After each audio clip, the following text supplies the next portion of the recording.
நூனின் குமாரன் யோசுவாவை நோக்கி, என் தாசனாகிய மோசே மரித்து போனான். இப்பொழுது நீயும் இந்த ஜனங்கள் எல்லாரும் இருந்து இந்த யோர்தானை கடந்து இஸ்ரவேல் புத்திரருக்கு நான் கொடுக்கும் தேசத்துக்கு போங்கள். நான் மோசேக்கு சொன்னபடி உங்கள் காலடி விதிக்கும் எவ்விடத்தையும் உங்களுக்கு கொடுத்தேன். வனாந்திரமும் இந்த லிபனோனும் தொடங்கி ஐப்பிராயத்து நதியான பெரிய நதி மட்டும் உள்ள ஏத்தியரின் தேசம் அனைத்தும் சூரியன் அஸ்தமிக்கிற திசையான பெரிய சமுத்திரம் வரைக்கும் உங்கள் எல்லையாய் இருக்கும். நீ உயிரோடு இருக்கும் நாளெல்லாம் ஒருவனும் உனக்கு முன்பாக இருந்து நிற்பதில்லை. நான் மோசையோடு இருந்தது போல உன்னோடும் இருப்பேன். நான் உன்னை விட்டு விலகுவதும் இல்லை, உன்னை கைவிடுவதும் இல்லை. வலங்குண்டு திடமனதாய் இரு. இந்த ஜனத்தின் பிதாக்களுக்கு நான் கொடுப்பேன் என்று ஆணையிட்ட தேசத்தை நீ இவர்களுக்கு பங்கிடுவாய். என் தாசனாகிய மோசே உனக்கு கற்பித்த நியாய பிரமாணத்தின் படியெல்லாம் செய்ய கவனமாய் இருக்க மாத்திரம் மிகவும் வளங்குண்டு தினமனதாய் இரு. நீ போகும் இடமெல்லாம் புத்திமானாய் நடந்து கொள்ளும்படிக்கு அதை விட்டு வலது இடதுபுறம் விலகாதிருப்பாயாக. இந்த நியாய பிரமாண புஸ்தகம் உன் வாயை விட்டு பிரியாதிருப்பதாக. இதில் எழுதியிருக்கிறவர்களின் படியெல்லாம் நீ செய்ய கவனமாய் இருக்கும்படி இரவும் பகலும் அதை தியானித்துக் கொண்டிருப்பாயாக. அப்பொழுது நீ உன் வழியை வாய்க்க பண்ணுவாய். அப்பொழுது புத்திமானாயும் நடந்து கொள்வாய். நான் உனக்கு கட்டளையிடவில்லையா? வளங்கொண்டு திடமனதாய் இரு.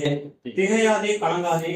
நீ போகும் இடமெல்லாம் உன் தேவனாகிய கர்த்தர் உன்னோடு இருக்கிறார் என்றார்.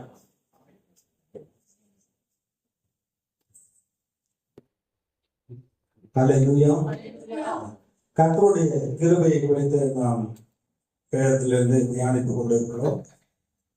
யாத்திராகமம் 33வது அதிகாரத்தில் அங்கே மோசே இஸ்ரவேல் மக்களை பாழந்து என்று ஓடுகிற தேசத்திற்கு அவர் அழைத்து செல்லுகிற பொழுது இந்த இஸ்ரவேல் மக்கள் தேவனுடைய அந்த பிரமாணத்துக்கு விரோதமாக அவர்கள் பேசி கலகம் பண்ணி செயல்பட்டதினாலே கர்த்தர் கோபப்பட்டு மோசேயிடத்தில் சொல்லுகிறார், இவர்களுடைய பிதாக்களுக்கு ஆணையிட்டு கொடுத்த அந்த தேசத்திற்கு இவர்களை நீ அழைத்து கொண்டு போ, நான் கூட வரமாட்டேன், என்னுடைய தூதனை அனுப்புவேன் என்று சொல்லுகிறார். அப்படி சொன்ன உடனே மோசே கர்த்தர்கள், ஆண்டவரே உம்முடைய கண்கள்ல எனக்கு தயவு கிடைத்தது என்று சொன்னீர், பெயர் சொல்லி அழைத்தேன் என்று நீர் சொன்னீர், இன்னாரை என் கூட அனுப்புவேன் என்று நீர் சொல்லவில்லை. உம்முடைய சமூகம் எங்களுக்கு முன்பாய் செல்லாவிட்டால் இந்த இடத்திலிருந்து எங்களை கொண்டு போகாதிரும் என்று கர்த்தரிடத்துல கேட்கிறார். ஆண்டவர் கோபப்பட்டு வரமாட்டேன்னு சொன்ன உடனே ஆண்டவர்கிட்ட இப்படி மோசே வேண்டுகிறார். அப்ப கர்த்தர் என்ன செய்யறார்? சரி, என்னுடைய சமூகம் உனக்கு முன்பா செல்ல, நான் உனக்கு இடைப்பாறுதல் தருவேன் என்று சொன்னார். அப்ப கர்த்தருடைய சமூகம், அவருடைய பிரசன்னம், அவர் நம்ம கூட வருகிறது தான் கிருபையா இருக்கிறது. கடந்த வாரத்துல பார்த்தோம், ஒருவனுடைய வழிகள் கர்த்தருக்கு பிரியமா இருந்தால் அவனுடைய சத்துருக்களும் சமாதானம் ஆக்கும்படி செய்வார். விரோதமாக செயல்படக்கூடிய ஆட்களை எல்லாம் கர்த்தர் எல்லாவற்றையும் பார்த்து கொள்ளுதல் என்று சொல்லுகிறார். இரண்டாவது பார்த்தோம், இந்த பூமியிலே பாவ சோதனைகள் இருந்து கர்த்தர் நம்மை கிருபையாக காக்கிறவராக இருக்கிறார். எல்லா தீங்குக்கு விலக்கி நம்மை பாதுகாக்கிறவராக இருக்கிறார் என்று பார்த்தோம். இயேசுடைய ஊழியத்துல எப்படி கிருபை இருந்தது என்று பார்த்தோம். சோதனையான நேரத்துல நாம் விழுந்து போகாதபடிக்கு அவருடைய கிருபை நம்மை காத்தது என்று நாம் பார்த்தோம்.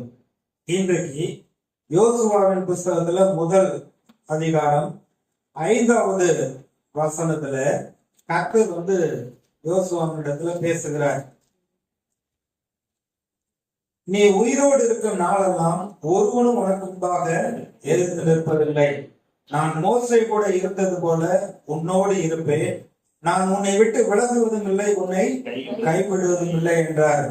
நீ உயிரோடு இருக்க நாளெல்லாம் ஒருத்தரும் உனக்கு முன்பாக எதிர்த்து நிற்பதில்லை. அப்படின்னா மனிதரை குறித்து எந்த அளவுக்கு யோசுவாவுக்கு பயம் இருந்தது. இந்த இஸ்ரவேல் மக்களை குறித்து வேதத்துல சொல்லப்பட்டிருக்கிறது நம்ம வாசித்திருக்கோம். வணங்கா கழுத்துள்ள ஜனம், முறுமுறுக்கிற ஜனம், ஏதோ ஒண்ணுனா உடனே மரணத்தை குறிச்சுதான் பேசுவாங்க. இந்த வனாந்தரத்துல நாங்க செத்தா தாவில்லை, நாங்க எகிப்திலே நாங்க அடிமையாய் வேலை செய்து கொண்டு நாங்க சாப்பிட்டு திருப்தியா இருந்திருப்போம். ஆனா வனாந்தரத்துல வர்றப்ப விதைக்கவும் இல்லை, அறுக்கவும் இல்லை. கர்த்தர் அவர்களை போஷித்தார். வானத்தின் அப்பத்தினால திருப்தி ஆக்கினார். 1 மாதம் இறைச்சி சாப்பிடுற அளவுக்கு ஆண்டவர் காளைகளை கொடுத்தார். கண்மலையிலிருந்து தண்ணீரை புறப்பட பண்ணினார். இரவும் பகலும் அவர்களை பாதுகாத்தார். திருப்தியா வேலை செய்யாம சாப்பிட்டு இருக்கிறவங்க என்ன சொல்றாங்க? நாங்க வனாந்தரத்துல செத்தா நல்லா இருக்கும்னு தான் சொல்றாங்க. அப்ப பாருங்க, இந்த மக்கள் ஏதோ ஒண்ணுன்னா உடனே மோசைக்கு விரோதமா முறுமுறுது, கல் எடுத்து மோசையை கல்லெறியத்தான் பார்க்கக்கூடிய மக்கள். இப்ப மோசை மறித்து விட்டார், கர்த்தர் அவரை அடக்கம் பண்ணிட்டார். இப்ப யோசுவாவுக்கு அந்த பொறுப்பு கொடுக்கப்பட்டிருக்கு. அப்ப யோசுவா இந்த மக்களை எப்படி வழிநடத்த வேண்டும் என்று அவர் பயப்படுகிற பொழுது அவரை தைரியப்படுத்துறதுக்காக கர்த்தர் பேசுகிறார். நீ உயிரோடு இருக்க நாளெல்லாம் ஒருவனும் உனக்கும்பா எதிர்த்து நிற்பதில்லை, ஏன்னா கர்த்தர் கூட வருகிறேன் என்று சொல்லுகிறார். இன்னைக்கு கர்த்தர் நம்ம கூட இருப்பதும் கூட வருவதும் அவர் நமக்கு முன்பாக அவருடைய பிரசன்னம் செல்லுவதும் இதுதான் கர்த்தருடைய கிருபையா இருக்கிறது. கிருபையா கர்த்தர் நமக்கு உதவி செய்து நம்மை ஆபத்திலிருந்து காப்பாற்றுகிறார், வியாதியிலிருந்து சுகமாக்குகிறார், தீங்குல இருந்து நம்மை பாதுகாக்கிறவராய் இருக்கிறார். அப்ப மோசையை தைரியப்படுத்துறார், நீ பயப்படாத, நீ பலம் கொண்டு திடமனதாயிரு, நீ போகும் இடமெல்லாம் உன் தேவனாகிய கர்த்தர் நான் உன் கூட வருகிறேன் என்று சொல்லுகிறார். வேற புஸ்தகத்துல 6000 வாக்கு தத்தம் 8000 வாக்கு தத்தம் சொல்றாங்க. அவர் சொன்ன வாக்கு தத்தம் எல்லாமே நிறைவேறக்கூடியதா இருக்கிறது. இந்த எல்லா வாக்கு தத்தத்திலும் ஒரு மேன்மையான சிறந்த நல்ல வாக்கு தத்தம் எதுன்னா, நான் உன்னை விட்டு விலகுவதும் இல்லை, உன்னை கைவிடுவதும் இல்லைங்கிறத ஒரு மேன்மையான வாக்கு தத்தமா இருக்கிறது. இந்த ஒரு வாக்கு தத்தம் உங்களுக்கு இருந்தா போதும், எல்லா சூழ்நிலைகளிலும் நீங்க வெற்றி அடைய முடியும், பாதுகாக்கப்பட முடியும். அவர் கூட வந்த போதும் மீது எல்லா தேவைகளையும் அவர் சந்திக்கிறவராய் இருக்கிறார். பக்கத்துல 1000 பேர் உங்க வலதுபுறத்தில் 10000 பேர் வந்தாலும் அது உங்களை அணுகாதுன்னு தான் சொல்றாரு. ஏன்னா அவரே நமக்கு கேடகமும். தாவீது சொல்றார், நீ என்னுடைய கண்மலை, என் கோட்டை, என் மறைவிடம், என் துருகம், நான் நம்பி இருக்கிறவர் என்று சொல்லுவேன். கர்த்தரே என்னுடைய வெளிச்சமாய் இருக்கிறார், இருள் என்னை சூழ்ந்து கொண்டாலும் கர்த்தரே எனக்கு வெளிச்சமா இருக்கிறார் என்றெல்லாம் சொல்லுகிறார். அப்ப கர்த்தர் கூட வருகிறது தான் கிருபையா இருக்கிறது. உபாகமத்துல மோசே கிட்ட சொல்றப்ப கூட இந்த வாக்கு தத்தத்தை எல்லாம் சொல்றாரு. என்ன சொல்றாரு? ஒருவனும் உனக்கு முன்பா எதிர்த்து நிற்பதில்லை என்று சொல்லுகிறார். உபாகமம் 7வது அதிகாரம் 1-2 வசனம். நீ சுதந்தரிக்க போகிற தேசத்தில் உன் தேவனாகிய கர்த்தர் உன்னை பிரவேசிக்க பண்ணி உன்னை பார்க்கிலும் ஜனம் பெருத்த ஜாதியாகிய ஏத்தியர், கிர்காசியர், எமோரியர், கானானியர், பெர்சியர், ஏவியர், எபூசியர் என்னும் 7 பலத்த ஜாதிகளை உனக்கு முன்பாக துரத்தி. சொல்ற உன்னிலும் ஜனம் பெருத்தவர்கள் பலத்த ஜாதிங்கிறார். உன் தேவனாகிய கர்த்தர் அவர்களை உன்னிடத்தில் ஒப்பு கொடுக்கும் போது அவர்களை முறியடித்து அவர்களை சங்காரம் பண்ண கடவாய், அவர்களோடு உடன்படிக்கை பண்ணவும் அவர்களுக்கு இறங்கமும் வேண்டாம். அவங்கெல்லாம் பெரிய கூட்டம், ரொம்ப பலசாலிகள் அப்படின்லாம் ஒன்றும் பயப்படாத, நான் அவங்கள உன் கையில ஒப்பு கொடுப்பேன், ஒருத்தர் முன்னாடி எதிர்த்து நிற்பதில்லை என்று சொல்லுகிறார். இதே உபாகமம் 7வது அதிகாரத்துல 21வது வசனத்திலிருந்து பாருங்க. அவர்களை பார்த்து பயப்பட வேண்டாம், உங்கள் தேவனாகிய கர்த்தர் உங்களுக்குள்ளே இருக்கிறார்.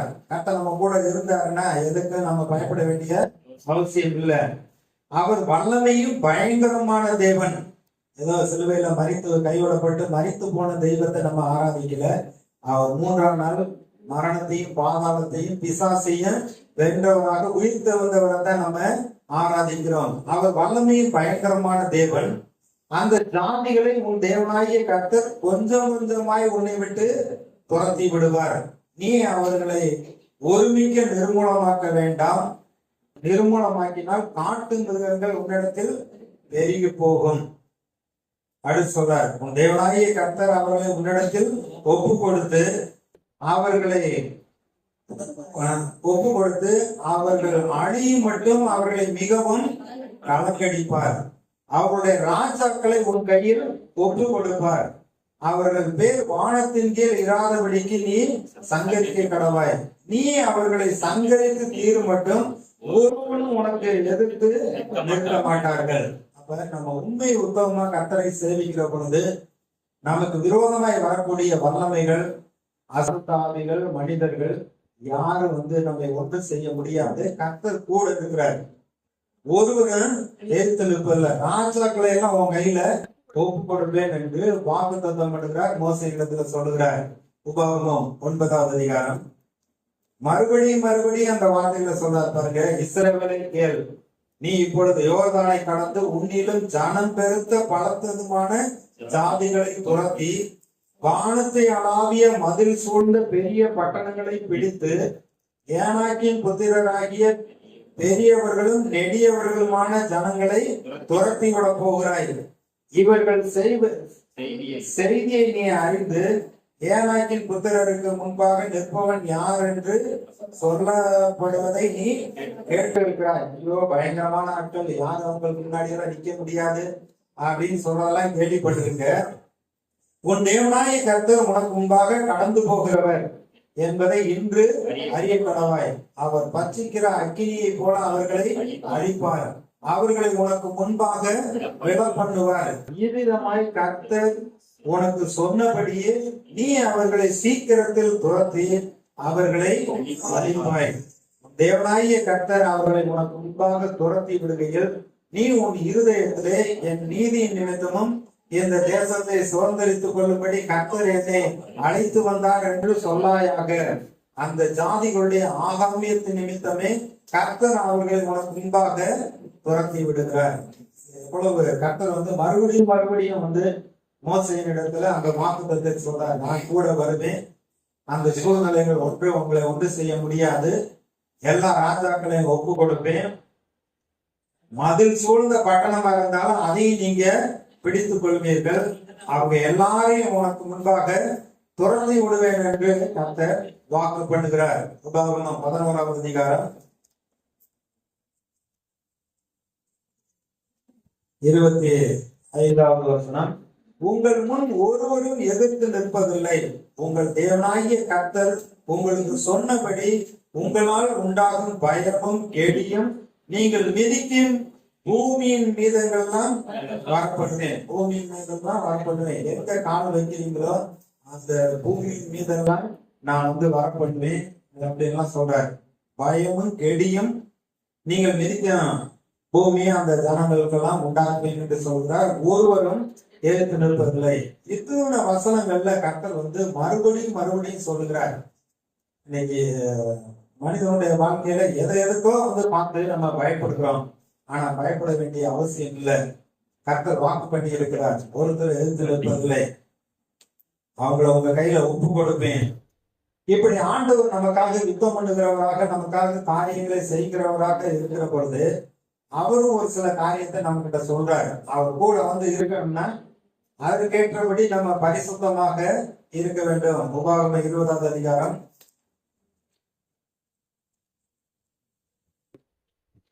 4 வசனத்துல கர்த்தர் என்ன சொல்றாரு பாருங்க. நீ உன் சத்துருக்களுக்கு எதிராக யுத்தம் செய்ய புறப்பட்டு போகையில் குதிரைகளையும் ரதங்களையும் உன்னிலும் பெரிய கூட்டமாகிய ஜனங்களையும் கண்டால் அவர்களுக்கு பயப்படாயாக. ராஜாவை பார்த்து பயப்படாத, பெரிய பட்டணத்தை பார்த்து பயப்படாத, ஏனாக்கின் புத்திரரை பார்த்து பயப்படாத. அவங்களுக்கு குதிரை ரதம் எல்லாமே இருக்குன்னு சொல்லிட்டு அதெல்லாம் பார்த்து பெரிய கூட்டமா இருக்காங்கன்னு பயப்படாத. உன்னை எகிப்து தேசத்துல இருந்து புறப்பட பண்ணின உன் தேவனாகி கர்த்தர் உன்னோட இருக்கிறார். நீங்கள் யுத்தம் செய்ய தொடங்கும் போது ஆசாரியன் சேர்ந்து ஜனங்களோடு பேசி, இஸ்ரவேலரே கேளுங்கள், இன்று உங்கள் சத்துருக்களுடன் யுத்தம் செய்ய போகிறீர்கள். உங்கள் இருதயம் துவளவும் வேண்டாம். நீங்கள் அவர்களை பார்த்து பயப்படவும் கலக்கவும் தத்தளிக்கவும் வேண்டாம். இவ்வளவுதான் கர்த்தர் நம்முடைய ஜனங்களுக்கு தைரியம் சொல்றாருன்னு பாருங்க. பயப்பட வேண்டாம், கலங்க வேண்டாம், தத்தளிக்க வேண்டாம். அவங்களுக்கு குதிரை இருக்கு, ரதம் இருக்கு, நமக்கு ஒண்ணும் இல்லையேன்னு நீ பயப்படாத அப்படின்லாம் சொல்றாரு. இஸ்ரேல் மக்கள் எழுத்துல அடிக்கத்தனத்துல இருந்தவங்க, அவங்க அப்படியே கை கட்டிட்டு கொடுக்கறத வாங்கிட்டு வேலை செஞ்சவங்க, அடிமையா செங்கல் அறிந்தவர்கள். அவர்களுக்கு தைரியமே கிடையாது. பெரிய ஆட்களையும் ஆயுதங்களையும் குதிரைகளையும் ரதங்களையும் பார்த்து பயப்படுறாங்க. ஆனா அவர்களை தைரியப்படுத்துறாரு, பயப்படாதீங்க, உங்களுக்காக உங்கள் சத்துருக்களோடு யுத்தம் பண்ணவும் உங்களை ரட்சிக்கவும் உங்களோடு கூட போகிறவர் உங்கள் தேவனாகிய கர்த்தர் என்று சொல்ல வேண்டும். ஆசாரியர் அவங்க ஜனங்களை திடப்படுத்தி, நீங்க பயப்படாதீங்க, கலங்காதீங்க, கர்த்தர் உங்க கூட வருகிறார், உங்களுக்கு யுத்தம் பண்ணுகிறார் என்று தைரியப்படுத்துகிறதை பார்க்கிறோம், சொல்லுகிறதை பார்க்கிறேன். கர்த்தருடைய வாக்குத்தத்தம் மாறாததா இருக்கிறது. 23வது அதிகாரம் உபாகமம் 23 14வது வசனம். உன் தேவனாகிய கர்த்தர் உன்னை ரட்சிக்கவும் உன் சத்துருக்களை உனக்கு ஒப்பு கொடுக்கவும் உன் பாளையத்துக்குள்ளே உலாவிக் கொண்டு இருக்கிறார். ஆகையால் அவர் உன்னிடத்தில் அசூசியான காரியத்தை கண்டு உன்னை விட்டு போகாதபடிக்கு உன் பாளையம் சுத்தமாய் இருக்க கடவுளே. ஒவ்வொரு நாளும் நம்ம குளிக்கிறோம், நல்ல ட்ரெஸ் போடுகிறோம், நல்லா விசேஷமான ஃபங்க்ஷனுக்கு போறோம் அப்படின்னா நல்லா செட்டெல்லாம் அடிச்சுட்டு நல்லா போறோம். ஆனா வீடு பாத்தீங்கன்னா சுத்தம் இல்லாம அப்படியே போடுறோம். அப்படி இருக்கக்கூடாது, வீடும் சுத்தமா இருக்க வேண்டும். இஸ்ரேல் மக்கள் சொல்றார், உடைய பாளையம் சுத்தமா இருக்க கடவுது, உடைய சத்துருக்களோட யுத்தம் பண்ணும்படி கர்த்தர் உங்க கூட இருக்கிறார். அசூசியான காரியத்தை கண்டு கர்த்தர் உங்களை விட்டு விலகி போகாதபடிக்கு உங்களுடைய பாளையம் சுத்தமா